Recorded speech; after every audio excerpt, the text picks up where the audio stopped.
Olá, família Sociedade Organizada. Eu gostaria de comentar sobre um vídeo que bombou muito aqui na internet, do dia 2 de abril, e é o vídeo de um PM esculachando o William Bonner, botando ele abaixo de cachorro como ele merece, e o nosso canal assina embaixo em tudo que ele disse.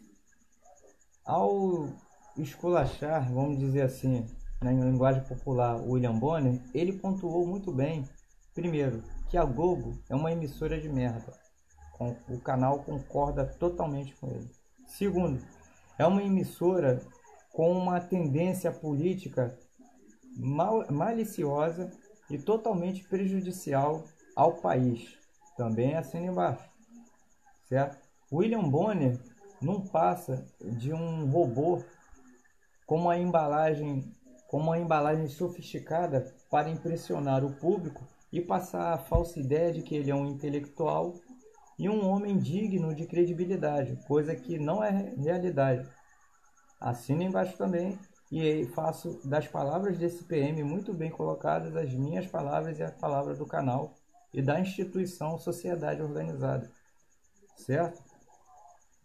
Ele pontua que a grande prova disso é a cobertura jornalística em que, no episódio em que aquela menina estudante da escola municipal, à beira da Avenida Brasil, foi baleada quando estava em plena aula de educação física e havia uma operação, teve uma operação da Polícia Militar no horário escolar em que a aula estava sendo executada na quadra de esporte e ela foi alvejada, não se sabe se pela polícia ou pelos traficantes, certo? Então, muito bem pontuado, ele expõe que a Globo faz a reportagem não com o intuito de cobrir o acontecimento, mas de negativar a imagem da instituição que, mesmo com todos os defeitos, é uma instituição que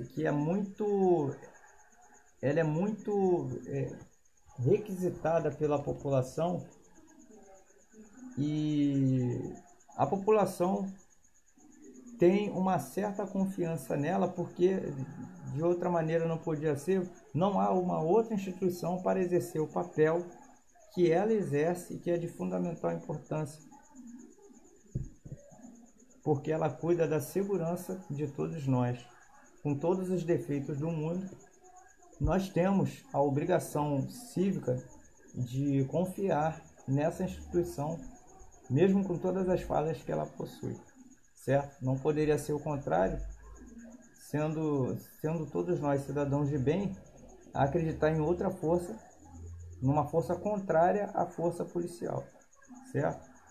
Mas, no entanto, pelo teor da reportagem, a Rede Globo parece que está, na realidade, do lado do crime organizado do tráfico de drogas, sendo seu porta-voz ao denegrir, enfatizando a imagem que, segundo o PM, ficou editada só no momento em que os dois PMs, balearam os miliantes que estavam deitados, dando a entender que foi um ato covarde e que eles estavam fora de combate.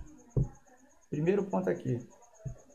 Se o William Bonner ele é um jornalista que tem credibilidade, se ele é um homem intelectualizado, ele deveria, como intelectual que é, se resguardar no teor da informação que ele passa e, primeiro, deixar bem claro que o que estava acontecendo ali era uma operação militar, não era somente uma operação policial. E por que era uma operação militar?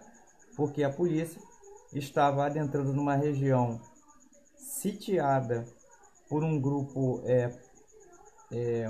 armado, portanto, um exército não convencional, não militarizado, mas no entanto, com armamento suficiente para causar o estrago de um exército, E essa situação requer da força policial militar uma ação militarizada de fato, que pode ser traduzida em linguagem de leigo como uma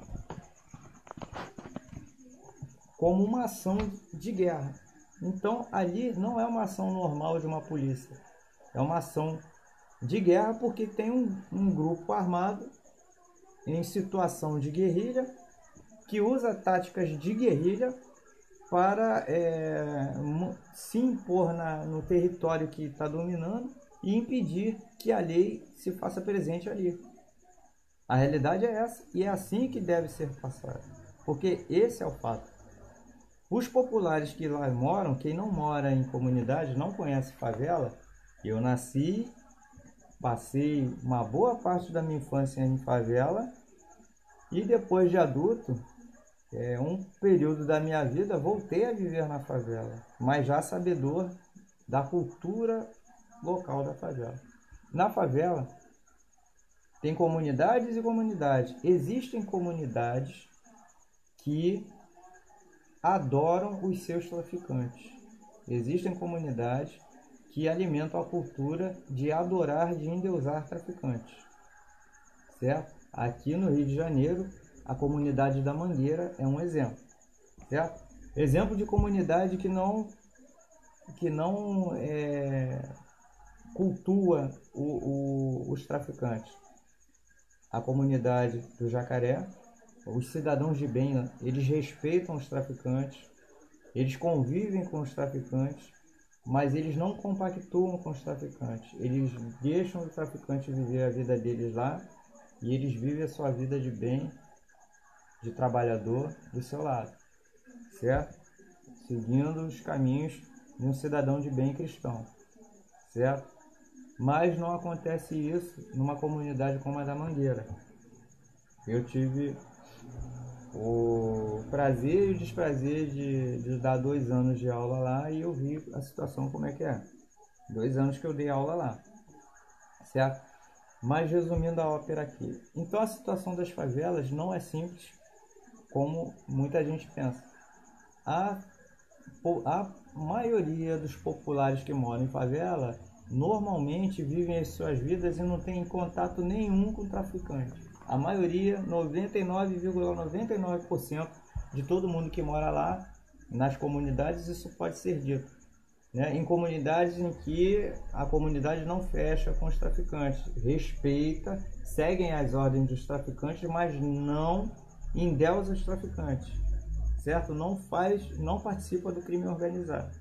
Nas comunidades em que isso não existe, nas comunidades em que há cidadãos de bem mesmo, que é a maioria, por acaso, 99,99% dos populares que moram lá não fecham com os traficantes, são reféns do tráfico, certo? Respeitam, seguem as leis, fazem tudo que os traficantes ordenam, porque se você não fizer, você morre, mas, no entanto, não fecham com traficantes, vivem as suas vidas de cidadãos de bem e são pessoas de bem, certo?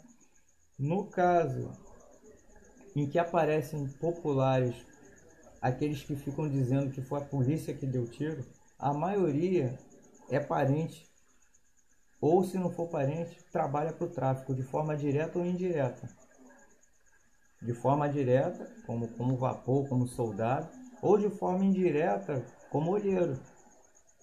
Tem muito olheiro lá, e às vezes os olheiros são mulheres. Às vezes ele não é mulher com estereótipo de piriguete de piranha, não. Às vezes é mulher com aparência de senhoras. Eu sei porque eu já vi. Às vezes tem aquela senhorinha ali que parece que é aposentada, coitadinha, gordinha, tá sentada ali o dia todo. Quem não vê favela não sabe. Fica o dia todo sentada num ponto fixo ali, entendeu? Aí quando vem a polícia, ela dá a planta, o vapor vem, pega o saquinho de droga, guarda onde tem que guardar, entendeu? Às vezes guarda no mototáxi. Quem não conhece favela não sabe a parada como é que funciona, entendeu? Então, como eu disse pro Boechat uma vez, você não vive em favela, você não pode dizer. O trabalhador, não tem tempo de estar na favela para fazer passeata na rua, porque ele tem que estar todos os dias trabalhando para o seu patrão, e 3 da manhã ele já está muito tempo dentro do ônibus ou está no ponto. Ele não está na rua meio-dia, 1 hora da tarde para estar atacando fogo em rua, fechando rua, protestando, não. Mesmo aqueles que têm seus filhos assassinados. Foi o caso, infelizmente, da mãe da menina que morreu na quadra. Ela não esteve presente em manifestação nenhuma. Ela soube do caso depois que ela chegou do trabalho, certo? E ela, sim, ela até participou de alguma manifestação, mas foi uma manifestação não de estar quebrando nada.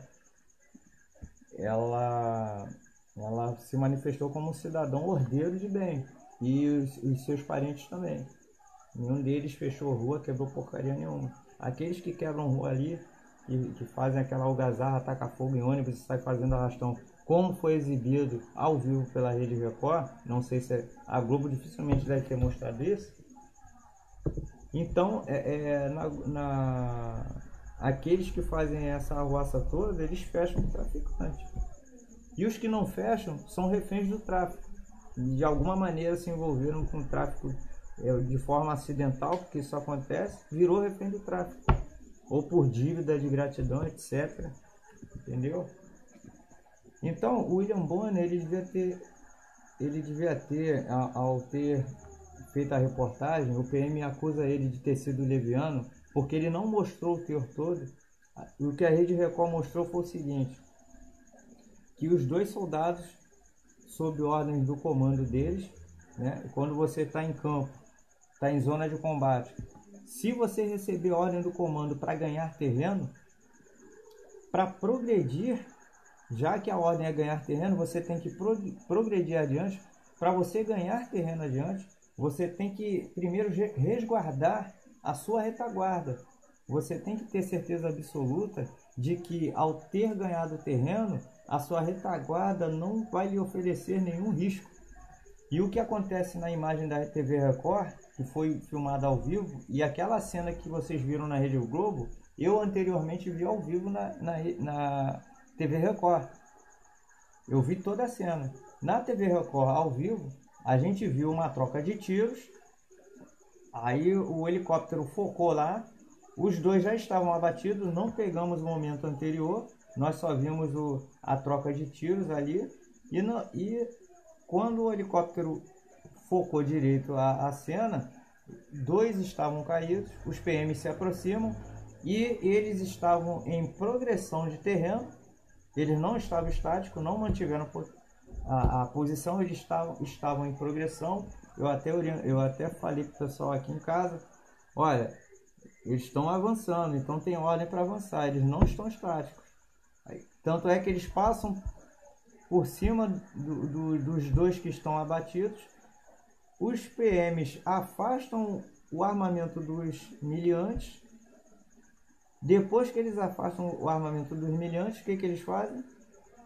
Eles, em movimento, eles dão um tiro de misericórdia em cada um deles e continuam avançando para frente.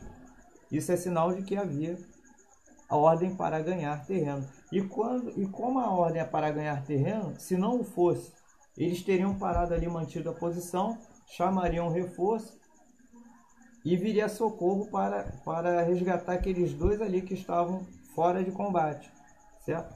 Mas como eles progrediram, e a imagem mostra que eles foram adiante, eles ganharam terreno, eles não ficaram ali guardando posição, para que eles tivessem segurança, eles neutralizaram de vez a possível ameaça que poderia findar a vida deles, certo? Porque eles não tinham certeza se os 2 que estavam ali aparentemente abatidos estavam fora de combate. E como eles precisavam progredir, eles usaram o que diz aqui o artigo 24, que é o estado de necessidade. Considera-se estado de necessidade, artigo 24, estado de necessidade quem pratica o fato, no caso o abatimento, para salvar de perigo atual que não provocou por sua vontade, foi o caso deles, eles não provocaram por vontade própria. O abatimento dos dois foi uma necessidade, porque eles estavam se defendendo da injusta agressão, nem podia de outro modo evitar, de direito próprio ou alheio, cujo sacrifício, no caso foi o abatimento, nas circunstâncias não era razoável exigir-se. Ou seja, não era razoável exigir naquela situação o sacrifício da vida dos PMs. Então, para que não houvesse esse sacrifício, eles tiveram que praticar o ato, que para um cidadão comum é homicídio, mas no caso deles foi estrito cumprimento do dever legal. Aí entra o artigo 23, certo? E a ação de qualquer agente público naquela circunstância de combate é normatizado pelo artigo 23, 24 e 25. Artigo 23 diz do estrito cumprimento do dever legal, ou seja, o ato praticado pelo agente legal, se for configurado em homicídio, é caracterizado, no caso do agente público, como estrito cumprimento do dever legal, visto que ele está cumprindo uma ordem do Estado para resguardar a segurança de terceiros. E para cumprir isso, no afã de evitar um mal maior, ele é obrigado, muitas vezes, a neutralizar o agressor seu ou de terceiros. Esse caracteriza o estrito cumprimento de dever legal ou exercício regular de direito, que se confunde muito com o artigo 24 e com o 25. O artigo 25 ele é caracterizado como legítima defesa. Entende-se em legítima defesa quem, usando moderadamente dos meios necessários, repele injusta agressão, atual ou iminente, a direito seu ou de outrem.